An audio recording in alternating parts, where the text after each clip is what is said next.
Is that all you got? What's good, everybody out there on YouTube? This is your man Shadicstick dropping some hot faraga on this mic. Today we're going to be talking about Kill la Kill If, the latest Arc System published anime game. So you'd like to know if Kill la Kill If is good. Let me give you my background with the anime and just how I feel about anime games in general. Your boy is a Kill la Kill fan through and through. Your boy is a bit of a trigger shill. I feel like anytime they put out something, it's amazing and nothing less than that.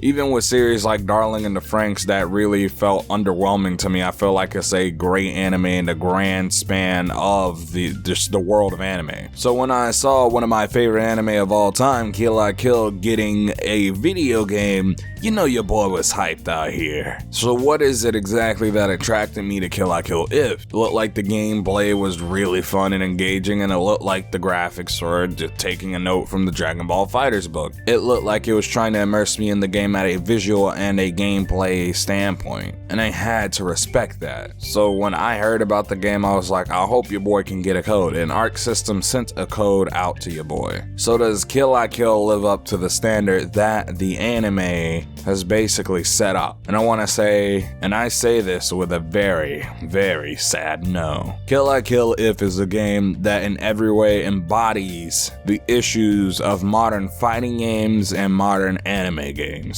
The last truly great anime game I think we ever got was Naruto Ultimate Ninja Storm 4. Outside of that, the only games that have seemed to maintain some sort of quality is Dragon Ball Xenoverse, and even that game is debatable. So what are Kill la Kill's biggest issues? First off, I want to say I played the game on Nintendo Switch, and the Switch version has performance problems. While that isn't the biggest issue with this game, it is something that I must bring up. The frame rate isn't as stable as it should be, and I feel like having a 30 frames per second cap as an option would have been fitting for the game. Though I don't believe that the game even needs a 30 frames per second cap, because I believe it is an issue of optimization rather than a hardware issue natively with the Nintendo Switch itself. On top of this, I believe that the game, while it looks decent in combat, falls at every single instance once you see a cutscene. The cutscenes are just atrocious. Again, they try to go for that anime look that Dragon Ball FighterZ and Guilty Gear Xrd went for, but fell at every step of the way. Instead of looking like an anime, in many cases the game, or the cutscenes more specifically, just look really choppy and stiff. So instead of getting that anime look, you just get something that looks stiff and awkward from the player's perspective, especially when you have a 12 to 24 frames per second animation and the characters are moving in a 60 frames per second plane. It just honestly looks kind of awkward. On top of this, the game is just overall lacking in content. There are only 8 characters, and I think today, or whenever the game launches and I get this review out, when Mako Shoku releases, there will be about 9 characters, which I think is unacceptable for a $60 game. There are games that are coming out for far cheaper, that have come out for far cheaper with far more characters, and the amount of characters I expect from this game should have been at least within the teens. Like, come on. On top of this, the story mode is only about 2 hours, and within that story mode you get a very, very lackluster story. All in all, it makes no sense and does very little to present its story in a way that's meaningful. To sum up the story, it's basically a retelling that has taken liberties with the Kill la Kill story in order to put itself before the actual story of the anime truly begins. While I was interested in it at the beginning, it wound up falling off really hard. It sets you right before the first tournament in the anime, and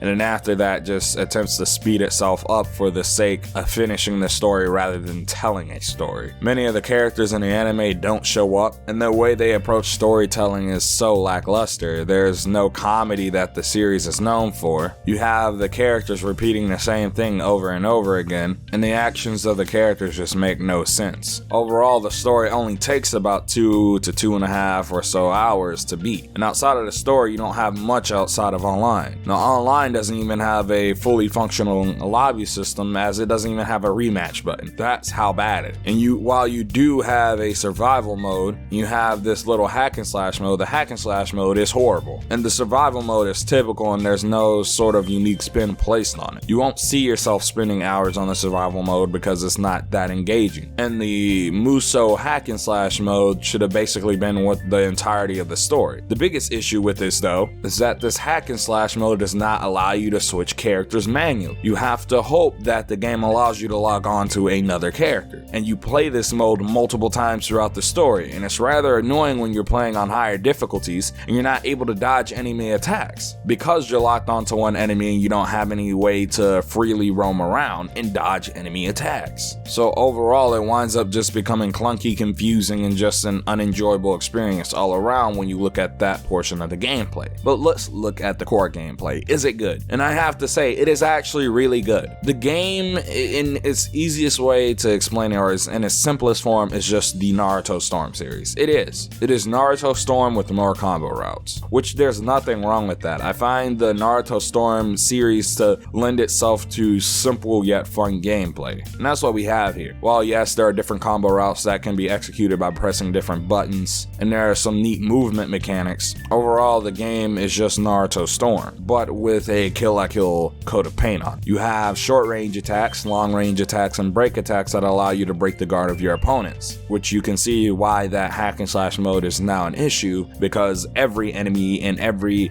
character in the game has guard break, regardless of who you're playing. On top of that, you have a homing dash that's based on the ground and a homing dash in the air. You also have 3 separate specials that you activate using L in either the short attack, long range attack, or break attack buttons, and they function as short attacks, long range attacks, or break attacks. So yes, there are technically unblockable supers in this game. Alongside that, we have different defensive mechanics like sidestepping and dodging, which feel really reminiscent of Naruto Ultimate Ninja Storm 4, which isn't a bad thing, it's just something that I wanted to bring up. It's much faster than that game, and I think it's executed a lot better here. Another nice thing about the game is that the individual characters feel really unique. It doesn't feel like a game like Storm or like any other anime arena fighter where it just feels like there's a reskin on top of a character mode. Every character feels different. While the gameplay is again simple, every character just has their different gameplay style, and it's fun playing with all the individual characters. But overall, you're not getting much in this game here to use those characters with, and there are not many characters here to really enjoy it as much as possible. And that's the issue with this game. It feels like a $15 to $20 game being sold at $60. And honestly, if you buy this game, you will be disappointed. Anyone kind of trying to sit back and say that this game is good is extremely delusional. There is no possible way you can think this is a good game, at least for the price point. Had this game been $15 or $20, I'd automatically recommend it. But what I'm gonna say here is that I recommend you wait till the game is on sale for about $10, $15, and you buy it then, because only then will you get your money's worth out of it. kill-I-kill is honestly one of the most disappointing games I've played, and I've played through Sonic Forces. At least Sonic Forces tried to artificially inflate its replayability. So guys, if you've gotten kill-I-kill do you think the same thing about it as I do? I honestly find it to be a product of the current state of gaming, and that's the biggest issue here, because I felt like there's really something here to be had. And I think maybe it's an issue of the game probably having a lower budget than something like a Dragon Ball FighterZ or a Guilty Gear, which Dragon Ball FighterZ is the biggest anime IP in existence that isn't Pokemon, and Guilty Gear being Arc System Works' flagship fighting game series, much like Street Fighter is Capcom's flagship fighting game series, and Smash Brothers is Nintendo's. Also, tell me what system you bought it on and if you're enjoying the game or not. I'd like to know in that comment section down below. But before we end off this video, here are the channel members: John Minase, Mono Cryptic, and Bugsplat. If you want to become a channel member, remember it's only $2 a month, and if you want to see your name up here, it's only $5 to become part of the Hot Faraga Nation. Oh god, that sounded so lame. But you guys know what I mean. Support your boy.